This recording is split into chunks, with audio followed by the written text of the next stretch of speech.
Well, welcome back to Nice, and here we are in Place Massena, which is like a plaza, if you like, a public space, and the buildings are painted in, all coordinated with this red ochre colour. Some are a little bit faded, some have had a recent paint job, and along with the statues we have to the left, off camera, there are fountains and gardens, and this vehicle is a great way to get around if your legs aren't up to a lot of the walking, although Nice is very flat. It's a very pleasant place to walk, but not everybody has good knees and legs. But here we are, and what we're really here to talk about is Petanque, which is the game with the metal balls and a synthetic or wooden jack, or we'll call it the jack, the small ball, the Petanque show. And the women the ladies have a space. You can see the parasailing in the background. The ladies have an allocated space on the promenade, which is normally free to run. That's where I do my morning run or go for a swim in the Med. And here's one of our cutest spectators. I just had to have a closer look as she looks so relaxed in her chair watching her mother play. And let's have a close look at the ground on which this is played. It can be played on sand.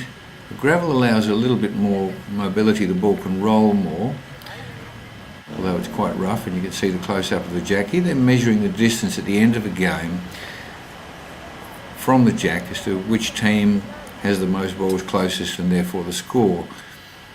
Here's a shot that may be intentional, and very good if it is. She's managed to dislodge the jack completely from the game, because once it touches the wood at the end, it's out of the game. So that might have been intentional. There are rules on Wikipedia for all of this.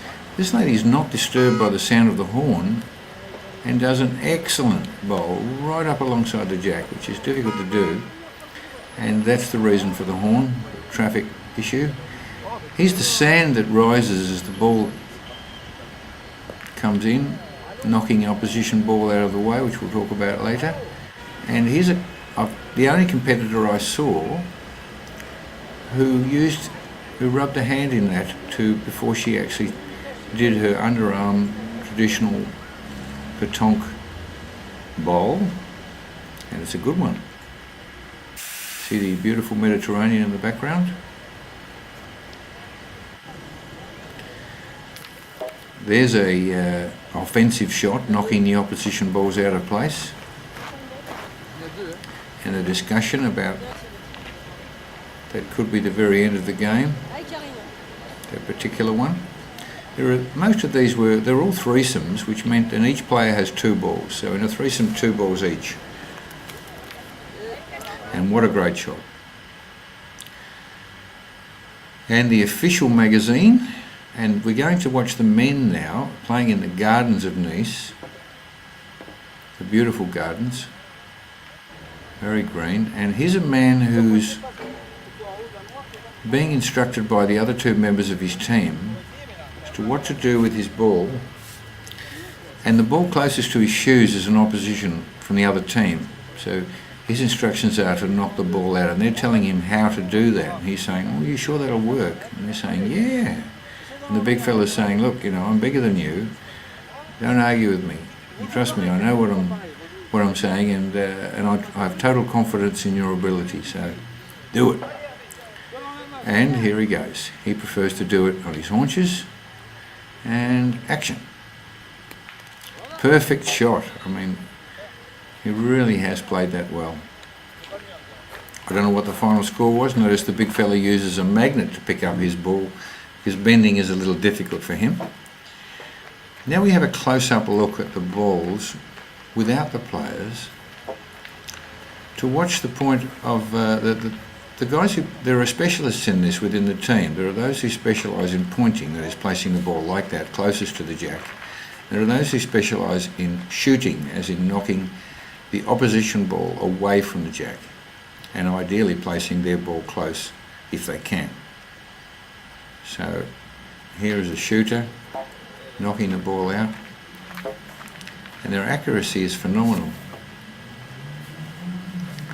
There's no editing in this. This is all concurrent shots. So there's a close-up pointer shot, very close, nice position. And the next player says, well, no, that's got to go. But this is what can happen. He knocks the opposition ball away, but once the ball that he's used has touched the wood, the outside plank, it is out of the game.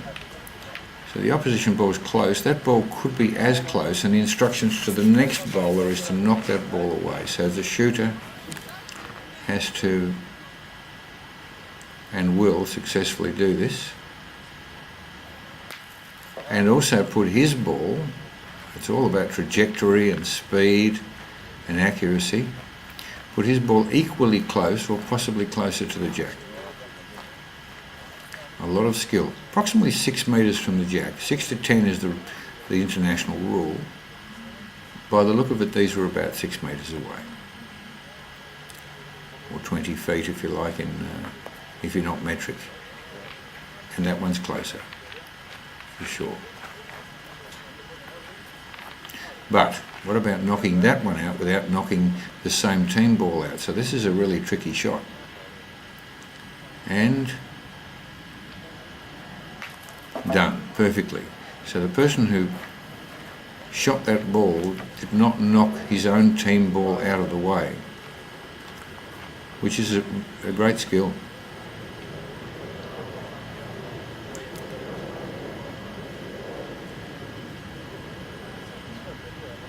And so what will the next player do?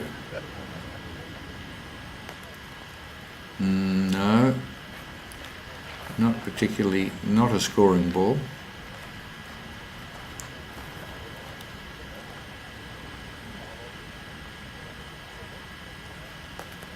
And that one is. Good shot. Now here's a man who's going to bowl both his balls consecutively, which is not necessarily the rule. You can do one ball and then hold one in reserve. But he wants to move that opposition ball, and he does it reasonably well on his second shot. Now let's look at throwing or bowling techniques. It seems like a throw, but it's underarm, that's the rule. Looking at it from his left, looking at it from his right, and looking at it now from his left. He prefers to do it down low. This man prefers to lean forward and use the full length of the arm to get the ball as closest to the jack before he releases. Nice easy flick of the wrist, and again, similar. Now we're in the stadium, about 1,000 spectators, and some applause. That was a shooter knocking an opposition ball out of the way. There's a pointer who knocks the jack and brings his ball very close. Gets a good applause for that, because this is a local, one of these two teams is a local team. Local as in the southeast of France and Provence, Alpes-Maritimes. Here we go. He's a shooter. He wants to knock that ball further away from the jack.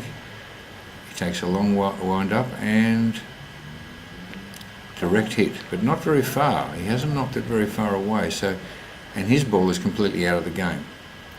This man tries the same. Knocks a different ball out of the game.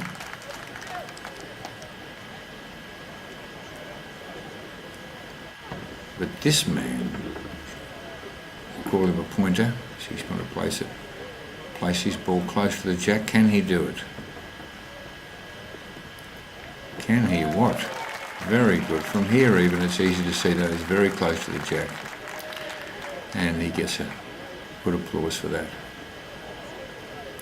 So that game is almost finished, and you can see now that they pick up the ring. They must stand inside that circle, and as we're getting towards the end of the video, which has covered various aspects of petanque,